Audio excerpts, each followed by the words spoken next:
It's minimum. Saka mdara muno bana kupi ene muno nzani mdara. Yes, nonze mumba straight out Mbare. Hey ya, Mbare go. Mawani ga. Already wait. Yecho. Yabangwa yangu. Achibaba, what's your name muno bidane che papi? Ndobudani ba Mbare, ndinonzi Mwana Dungwe. Saka banchichi ya debi ga. Mdara, it is now Mbare to Mbare. Eh, debi. Asaka regatona kuti neutral na vanjicha no tora ntiani. Iribo, yo madla. Hey DJ, I read him up. Yo. Mwana Dungwe. Dimadungwe dimambara. DJ Fandan. Godfather. Noko na kukubira lollipop ndoshishina ndokudzisera rapera unge raspombi. Dine huno wakamama unge dongi pamani ye girini ndo unyando siya doti. Dino manyane ya jatsi yako tendo asika ndiramba kumba kwenye ndo kutsama window.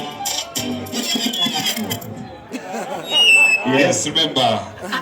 DJ Banzo wa Mbotaura. I'm sorry guys, I'm sorry. Shadichi bye mkomango. Unfortunately, King Mwana Dungwe was a Droshika. Yeah, he wasn't around. No to vulgar, no to politics, no to tukirana na monzo. He just little couchy. Wow. You understand? So let's continue. Thank you very much. So, kune mangu magereza out there thinking mazvinzwa. Kune wisa chamber vulgar kana kutuka vamwe kana politics, you'll be totally disqualified. So,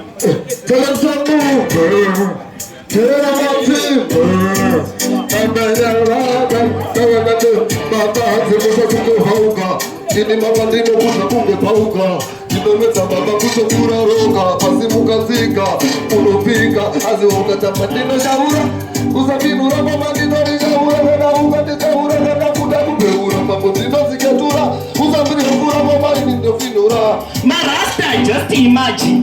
Kusati kwa mimi maskinjin. Paya kuchawanika mavijin. Tichibulani koro dokiri injin. Ipa baba imagine nisegabele. Bajanzi sati zaku yelesa kujere. Kalaite kutarakai na kavele. Imagine korerese kusina faru. Okay, now one of them, give them a run, give them a run, give them a run, me a run from police, give them a run, give them a run, give them a run, me a run in the set. Baba doku zibagi ni doku jambura, waita kodiki baba doku vinura, ugata papa fighti doku jepura, yotota kodo baba doda matabura.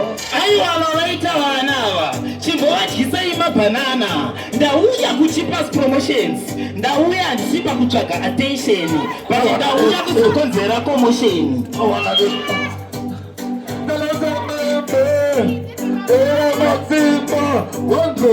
Now wanna look, la pita go madru Chipaz, mechane marukas, wana kaoshi chaz, kana mandi wana daribi na go magvinas, kana ndauya ndechiva finas, ukatamba ni wako unofamba finas, ukatamba ni watoto kuisa shinas, na kusuka teketani na kuita ketas, ndio bakukare mabandi wako pilos.